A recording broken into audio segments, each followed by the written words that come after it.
Right, hi everyone, more live coding of MazeRunner. And when we left off last time, we had drawn the maze and we could move around. If I click on it, it will work. Right, but there's a couple of issues. Firstly, this is not the graphics I want. And more importantly, the movement is not very responsive and we are allowed to move through the walls. I'm just moving down through these walls. And because there's no checking that we're moving through walls, I can move off the screen and the program will crash like that. I mean, the whole reason for adding this big border here is so that I avoid this error.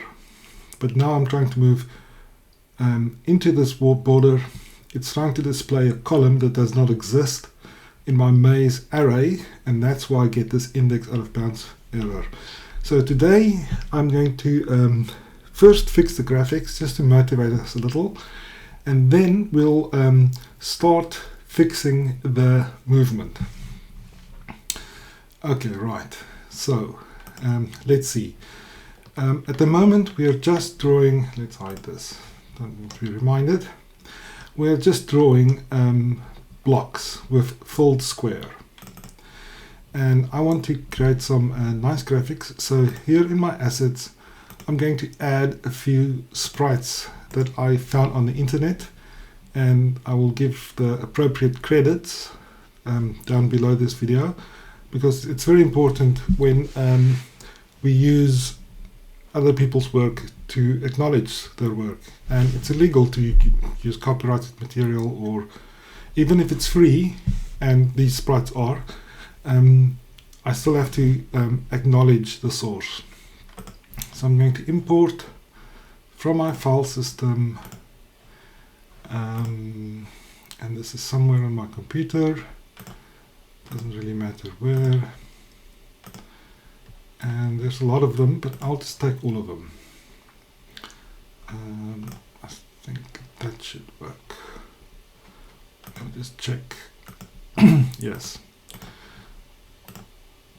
Right, so I've imported a lot of them. Some of them are for the future. A jewel, key, door. But I want to use these player sprites and a space and a wall sprite. So that's what they're called. Player 00 and space and wall. So it's going to be dead easy, I hope. This is our method for displaying the maze, or a part of the maze. And we don't need set pen color anymore. We can do standard draw dot picture. Okay, now there are a few pictures to choose from. If I just use string, it'll throw away my current canvas and create a new canvas that's just the size of the picture that I'm trying to load. And that's not what I want. I want to keep my canvas and to put many pictures on that canvas. So I should definitely avoid the first one.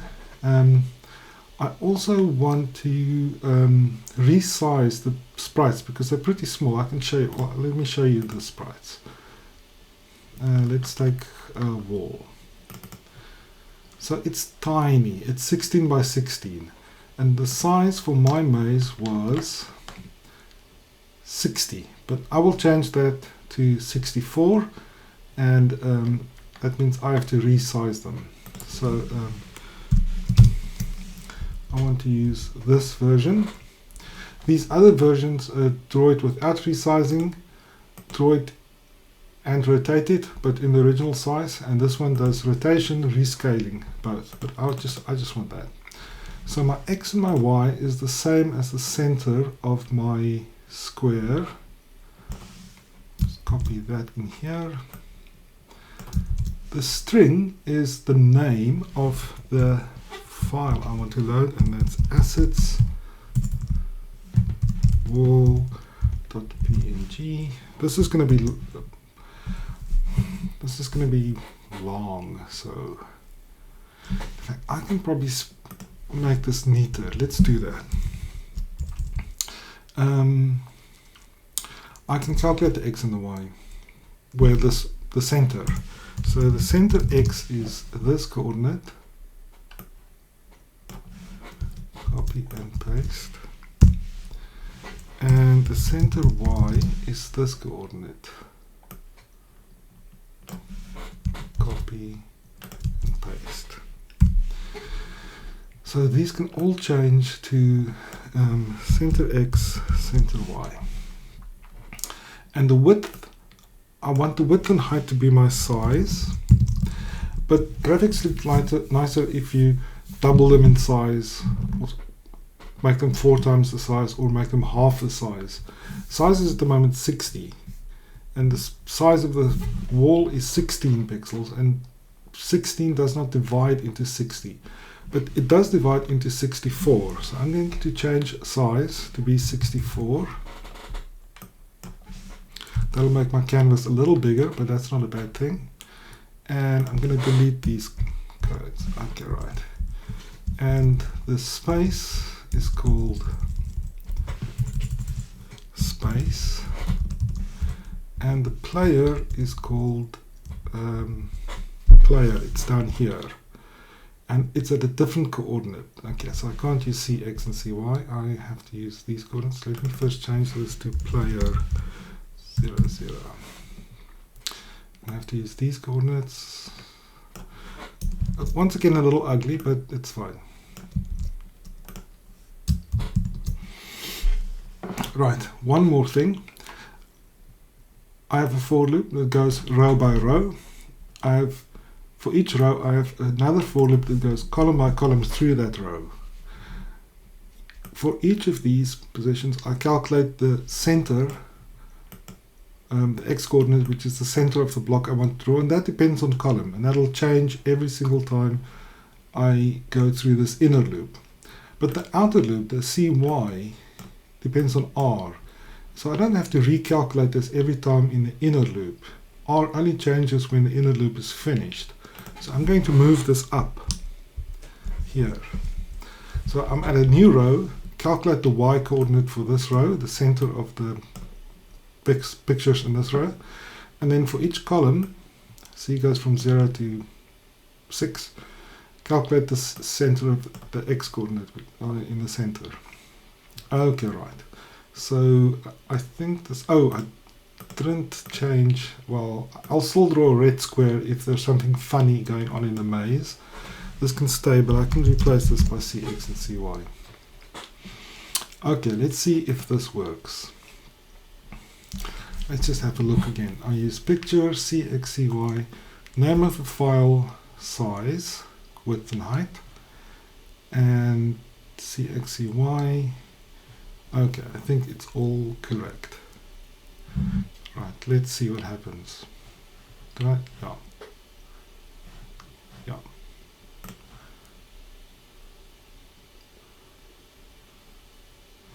Okay. So, not great, but not bad either. Don't like these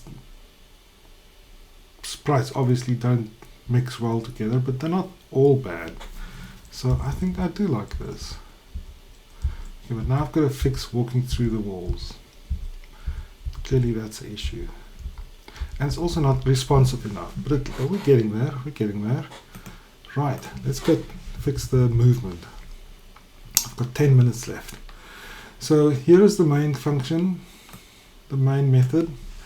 I read the maze from a file, I create the canvas, we set the player's position to be px and py, then we have a true loop which will execute forever until we quit the program. We display the maze, do the movement, and show the what's on screen. I want to move this out to its own method, but I can't do that because player x, player y, px, py is local to the main function. So I will have to make them global variables. I'm going to move this up. Public static. Right. And remember, they tell me where I am in the maze. So now I can put all of this in a new method. Public static void move player. this is not necessarily always going to move the player. It's going to check if a key is pressed, and if so, it's going to try to move the player. So move all that down into move player, and remember to call move player up here, move player. Okay, so we display the maze currently, we check if there's a movement that wants to happen, and we should display the maze. And in move player, at the moment we just move it unconditionally, but we really should only be moving it if there is no wall in the way. So what I'm going to do is I'm going to create new coordinates. Nx will be the same as px, ny will be the same as py. And then I'm not going to change the player's position yet. I'm going to change ny and nx. So when we get to this point here, the player's current position is still px, py, but he wants, or she wants to move to nx, ny, but we should only do that if there is no wall in the maze. So if there's a space with no wall. Now let's check for no wall. So if the maze at nx, ny is not a wall, then we can update the player's position.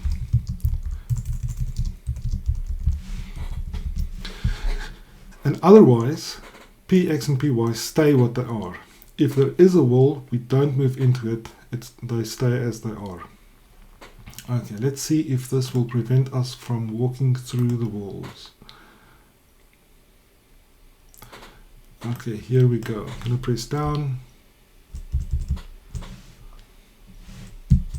Nothing is happening, and I'm still walking through walls. I can't go down.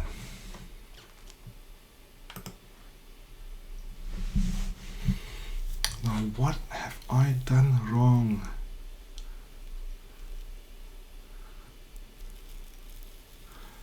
What did I do wrong?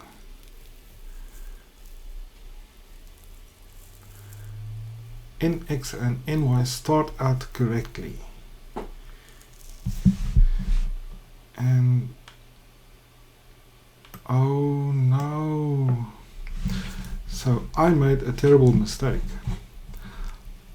I used nx and ny as coordinates in the maze. Maybe it's time to talk about this a little bit. When I first encountered arrays, I was a little upset that there is this convention that we first give the row and then the column number. Because when at school I was taught we would talk about x and y coordinates, x first, then y. But we have to keep track of what we're doing. When I work with arrays, it's just a convention, but it's one that everyone follows, and you should too, and I should too. We give the row first and then the column, and that means ny should come first and then nx. I know it looks complicated, and clearly you sometimes do make mistakes even if you've programmed for a long time, but in the end it saves more trouble than it causes. So let's see if this works. Moving down, yep, moving right, and I'm keeping the right key down, but I'm not moving through that wall. I can't move through walls anymore. Okay, this is good. Is this a stupid maze? Is there only one way out? Well, nothing will happen if we reach it. Oh no, I can go up or down. This is not great. I'll find a different maze. This is, oh, here I can choose. I guess I should go this way. Okay, and I can't move off the side, and that's fortunate, and that's why I have this thick border, so that there's always 3 bricks, let's say, between me and the edge of the maze. Excellent. This went a lot faster than I thought. But next time we'll fix the keyboard, we'll introduce a slight optimization, and we will maybe even extend the game a little bit to include objects that we can find around the maze. I'm satisfied with what we've done. This is enough for now. Excellent.